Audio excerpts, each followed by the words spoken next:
Hablaremos esta noche de unos asuntos rusos. El protagonista es el general Yermolov y el asunto es la invasión a Georgia, a Georgia. No es a Georgia, capital Atlanta, sino a Georgia, allá en el Cáucaso. Ha sucedido en muchas ocasiones que cuando un país es invadido por otro, se produce en el país invadido un proceso de unificación bajo la premisa de la defensa y el nacionalismo. Y eso pasó en Rusia, cuando se unieron muchos pueblos para expulsar a Napoleón. Después de aquella unidad, se intensificó la defensiva territorial y los soldados del zar Alejandro I salieron a anexar al Imperio Ruso algunas cuantas tierras que andaban por allí. Y aunque Georgia había sido anexada a Rusia ya en 1801, recién a partir de 1815 se comenzó a imponer un control absoluto sobre Georgia y sobre todos los pueblos que habían sido independientes. Fue parte de un plan general de anexión de los territorios que se consideraban rusos, pero que en general tenían habitantes que no eran del todo rusos. O sea, la rusificación se llamaba eso. Esto ocurrió en Siberia, por ejemplo, también por esos años. Ahora, en Siberia no había mucha gente hostil. En realidad no había nadie. Había cazadores de los bosques que usaban armas de la edad de piedra y entonces no fue tan difícil. Georgia, como se ha dicho que era ahí en el Cáucaso, al sur de Rusia, el Cáucaso, el Bolshoi Cáucaso, el Gran Cáucaso. Es una cadena montañosa que está entre el Mar Negro y el Mar Caspio. Hay como una cosita ahí. Bueno, por ahí queda Georgia. La capital es Tbilisi. En esta región sí había pueblos hostiles por distintas circunstancias. Había, sí, cristianos ortodoxos que esperaban protección de Rusia, pero también había musulmanes que más bien preferían a Persia o a Turquía como aliados. Hay que decir que las conquistas de Rusia sobre los pueblos islámicos fue siempre muy, muy difíciles y nunca se consolidaron. La resistencia persiste hasta estos días. En 1816, el zar Alejandro designó al general Yermolov como comandante en jefe de la región de Georgia. Yermolov era un general victorioso, le decían el Wellington ruso, porque había tenido numerosas victorias en sus luchas contra Napoleón. Dicen que era un gigante, dueño de una figura terrorífica, dicen que apolillaba envuelto en una capa y con la espada en la mano. Bueno, es una costumbre como tanta. Era un hombre de modales toscos y generoso con su odio. Odiaba todo lo que no fuera ruso. No le dirigía la palabra al que no fuera ruso. Su crueldad era calculada.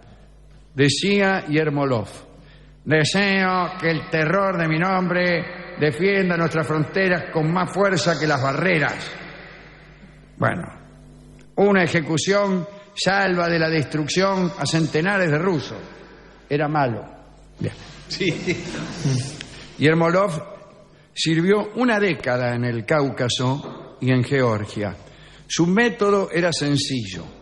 El sometimiento a Rusia debía ser total. Todo lo que no llegase a ese nivel era rebelión. Y el castigo por la rebelión era la muerte. Su actitud se parecía más a la de un emperador romano que a la de un hombre educado que había nacido en plena Ilustración. Sus regimientos parecían verdaderamente legiones romanas. La mayoría de sus soldados servía durante 25 años seguidos. Después descansaba. Pushkin escribió una vez: inclina tu cabeza nevada, oh Cáucaso, sométete, llega Yermolov. Un hecho originó lo que podría ser el antecedente de un problema actual. Yermolov lanzó una incursión de castigo contra una aldea caucásica que se llamaba Dalourt, a orillas del lago Terter. Los habitantes eran en su mayoría musulmanes. Se capturó por separado cada casa. Después hubo un ataque de infantería y en general cuando los soldados de Yermolov se acercaban, los habitantes retiraban del lugar a sus esposas e hijos. Pero esta vez no hubo tiempo. Entonces los nativos masacraron a sus propias mujeres para que no cayeran en manos de Yermolov. Incluso inmolaron a sus hijos para evitar que los capturaran los rusos y los enviasen a las minas del zar o los incorporaran de prepo a sus ejércitos. Más tarde la aldea fue volada por los rusos y dejó de existir. Esta tragedia, lejos de terminar con la resistencia, provocó efectos gravísimos.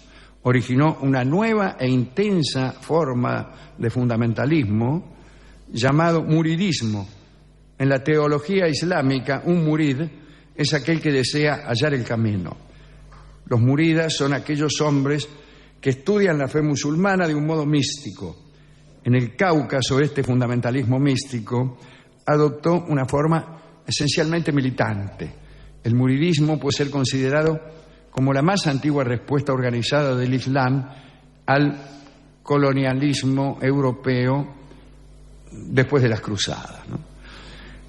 Comenzaban por esos tiempos las inmolaciones, las formas distintas de organización que no eran la de los ejércitos clásicos, y la reacción de Yermolov frente a la resistencia fue la de intensificar los castigos, y el conflicto se profundizó. Yermolov llegó a considerar a los nativos como antagonistas nacionales y más todavía como enemigos personales. Los relatos de las atrocidades conmovieron a los más duros de San Petersburgo. En 1827 el nuevo zar, Nicolás I, le escribió a Yermolov que se alejara de aquella zona y que pasara a retiro. Pero a esas alturas ya era demasiado tarde. La guerra entre el Imperio ruso y la resistencia de Georgia y los países caucásicos continuó durante años.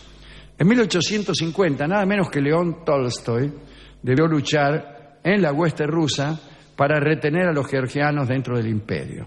Georgia consiguió su independencia de Rusia en 1918, pero duró poco.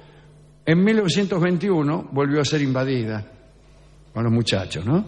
Y recién en 1991, con el comunismo en retirada, se volvió a proclamar la independencia. Como se recordará, en Georgia nació nada menos que Stalin. Nada menos. En 1879. Sus padres no hablaban ruso y él tampoco. Él aprendió en la escuela el ruso y toda la vida tuvo un acento georgiano que no pudo sacarse y del cual convenía no hablar.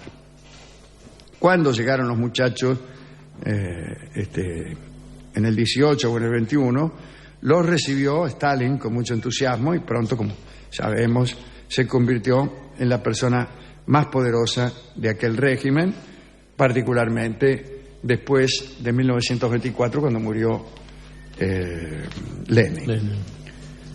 Bueno, este fue un informe, ese fue un ruido. Sí.